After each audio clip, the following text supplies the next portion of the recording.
নমস্কার বন্ধুরা, আবার চলে এসেছি দুই দিদি রান্নাঘরে। তো আজকে রান্না করব নিরামিষভাবে গাঠি কচুর তরকারি, আলু দিয়ে গাঠি কচুর ডালনা করব। তো কি রান্না করছি চলুন দেখবেন। ডুমো ডুমো করে আলু কেটে রেখেছি, তার জন্য লাগবে জিরে বাটা আর গোলমরিচ বাটা আর দুটো লঙ্কা, কাঁচা লঙ্কা দিয়েছি। জিরে, ধনে, গোলমরিচ, 1 চামচ গোলমরিচ, 1 চামচ জিরে, আধা চামচ ধনে দিয়ে এটাকে দুটো কাঁচা লঙ্কা দিয়ে বেটে রেখেছি। আর লাগবে সরষের তেল। তো কড়াইতে আগেই একটু তেল ছিল, আর একটু তেল এড করবো এটার মধ্যে। এটা সম্পূর্ণ নিরামিষ ভাবে করবো। গরম হয়ে গেছে, এখন গাঠি কচুটাকে আমি ভেজে নিব, ভালো করে ভেজে নিব। একটু নুন দিব আর একটু হলুদ দিব, দিয়ে ঢেকে দিব। একটু নাড়াচাড়া করে ঢেকে দিব, ভালো করে কড়া করে ভাজবো।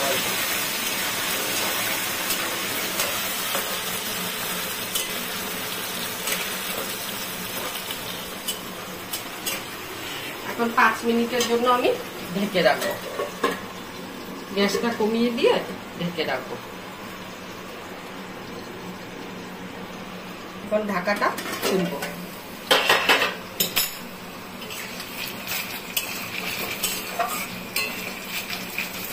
অনেকটাই ভাজা হয়ে গেছে, আর একটু ভাজবো।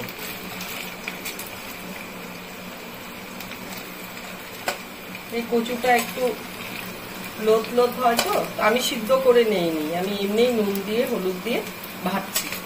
একটু কড়া করে ভাজলে পরে সেই লোদ ভাবটা আর ঝোলে দিলে পরে থাকে না।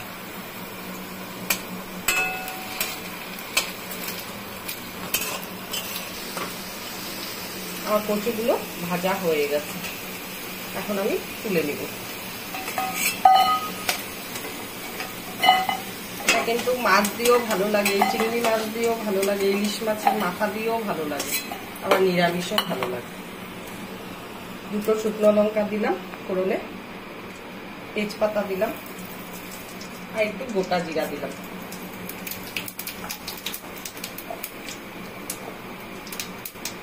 এখন আলুটা দিয়ে দিচ্ছি।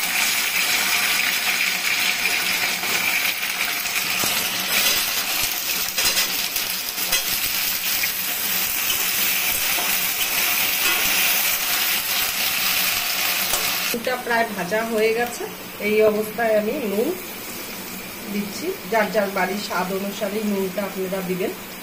আমি 2 চামচ দিলাম, আর একটু দিলাম।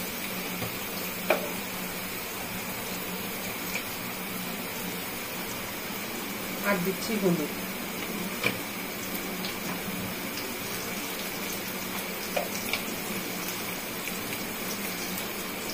মশলাটার মধ্যে একটু কাশ্মীরি লঙ্কার গুঁড়ো অ্যাড করছি। এখন নুন হলুদ দেওয়া হয়ে গেছে, একটু নাড়বো চাড়বো, নেড়ে চেড়ে তারপরে মশলাটা দিয়ে কষাবো। আলুটা ভাজা হয়ে গেছে আমার।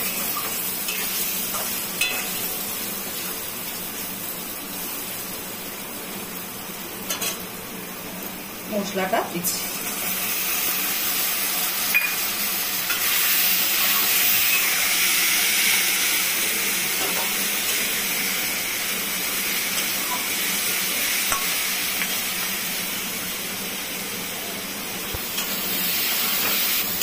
মশলাটা দিয়ে শুধু একবার একটু নাড়াচাড়া করে ভেজে নিলাম।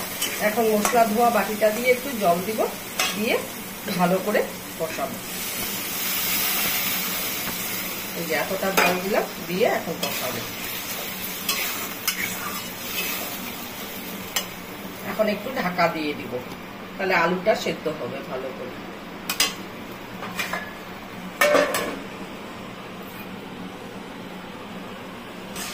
ঢাকাটা উঠালাম, উঠিয়ে এখন কষাবো ভালো করে।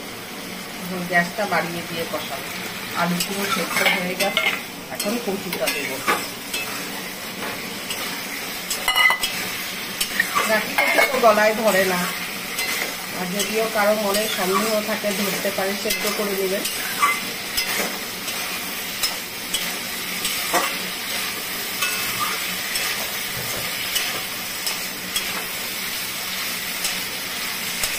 এই অবস্থা আবার একটু ঢেকে দিই, মানে গাঠি কচুর ভেতরে মশলাটা ঢুকবে ভালো করে। গ্যাসটা কমিয়ে দিই। কচু আলুটা বেশ ভাজা ভাজা হয়ে যাচ্ছে, মশলা কষানো। এখন একটু নাড়াচাড়া করে জল দিয়ে দিব। জল বলতে সেরকম জল দিব না, একদম মাখো মাখো করবো তরকারিটা, শুকনো শুকনো। এটা রুটি ভাত সবকিছুর সাথেই ভালো লাগে এই তরকারিটা।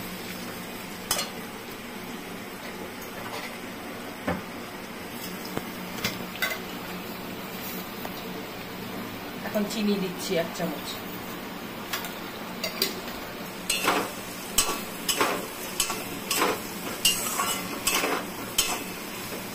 এখন আমি জল দিয়ে দেব।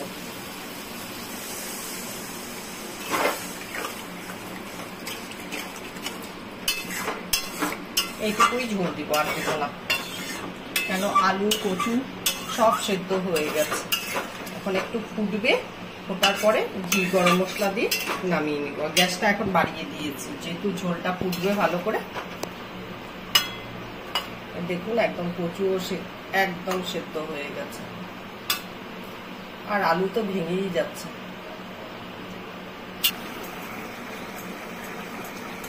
তরকারিটা আমার হয়ে গেছে। এখন আমি গরম মশলার গুঁড়ো দিচ্ছি অল্প,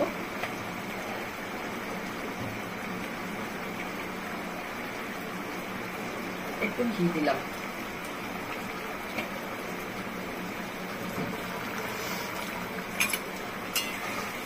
এখন আমি নামিয়ে নেব।